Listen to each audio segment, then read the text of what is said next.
Bonjour les amis, aujourd'hui l'évangile de Matthieu, la fin du chapitre 9, le verset 35 et le début du chapitre 10, les versets 5, 6 et 8. Et donc comme je vous l'avais expliqué, donc les chapitres 8 et 9 parlent, chez Matthieu, parlent principalement de la vie de Jésus au milieu de son peuple et donc des miracles. Et puis le chapitre 10, c'est le début de ce qu'on appellera le discours apostolique ou le discours missionnaire, ce qui dit assez bien son nom. Voilà. Et donc nous sommes au moment, donc vous vous souvenez, on voit Jésus qui passe de village en village, qui passe normalement la matinée dans les synagogues à prêcher, à expliquer les textes, et puis qui l'après-midi, en fait, s'occupe principalement à soigner les gens qui viennent le voir. Voilà. Et on se rend bien compte qu'au fur et à mesure, l'évangile n'arrête pas de nous dire que la foule est de plus en plus grosse et que donc il va se poser quand même un sérieux problème en termes de capacité de travail. Et donc, ce qu'on va trouver dans ce chapitre, c'est le passage de la tâche de Jésus au niveau de ses disciples, la démultiplication en fait de son œuvre. Et donc, pour ce faire, Jésus donne à ses disciples toute autorité pour chasser les démons, guérir les infirmes. Et puis il leur dit, n'allez pas jusque chez les païens, mais occupez-vous plutôt des brebis perdues d'Israël. Proclamez que le règne des cieux est proche, guérissez, ressuscitez, purifiez, chassez les démons.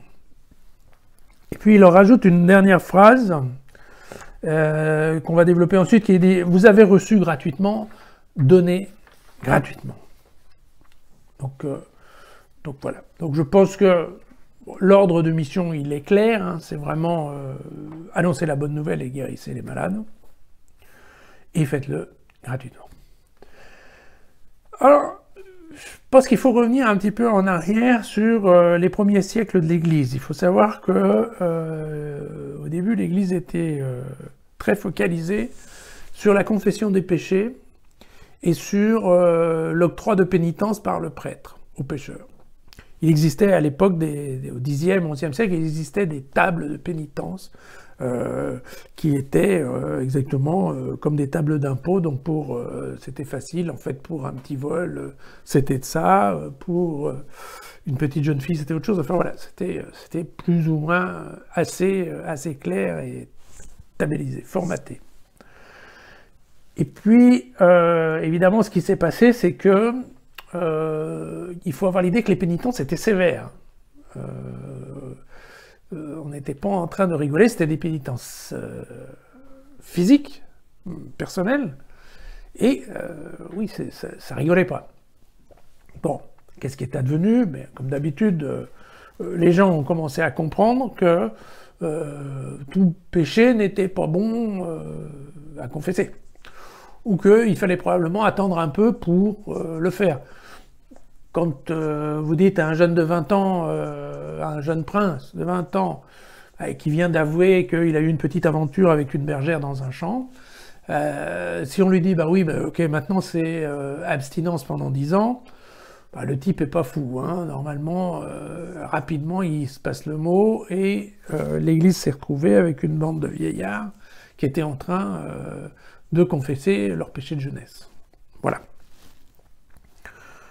Mais l'Église a trouvé une astuce, qui était de dire, eh ben, écoutez, éventuellement, vous pouvez transformer la pénitence physique en une pénitence sonnante, trébuchante.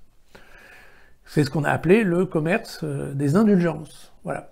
Sachant que ces indulgences, non seulement elles permettaient donc éventuellement de s'acquitter d'une pénitence, mais ça permettait aussi, par exemple, à la famille d'une personne défunte, de payer un peu pour accélérer le séjour au purgatoire de l'aïeul, donc d'aller plus vite au paradis. Donc, vous comprenez que quand on ouvre la porte à ce genre de business, ça peut aller très vite et très loin. D'ailleurs, ça a été suffisamment loin pour qu'un certain pape, aux alentours de l'année 1500, je crois que ça s'appelait Jules II, il avait un gros projet pour construire une basilique à Rome, celle qu'on connaît tous aujourd'hui, et il a pensé que justement ce business d'indulgence, c'était pas si mal pour financer les travaux. Très bien, jusque, en fait, il y a eu un moment un prêtre allemand qui venait visiter Rome pour diverses raisons,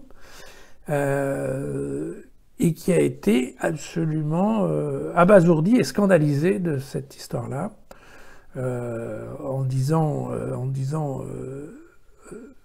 au pape à Rome, écoutez, mais qu'est-ce que c'est que cette histoire? En fait, vous êtes en train de faire un business avec le pardon de Dieu. C'est absolument scandaleux, ça ne se fait pas. Bon, ce prêtre, vous l'avez compris, s'appelait Martin Luther, et ça a été le début du schisme avec la création de l'Église réformée ou l'Église protestante. Voilà. Et donc, j'avais déjà personnellement l'idée que, on le voit bien dans les textes, hein, l'argent ne fait pas très bon ménage avec Jésus. Mais en tout cas, sur l'exemple de Martin Luther, on peut presque aussi dire que l'argent ne fait pas non plus très bon ménage avec l'Église. À demain.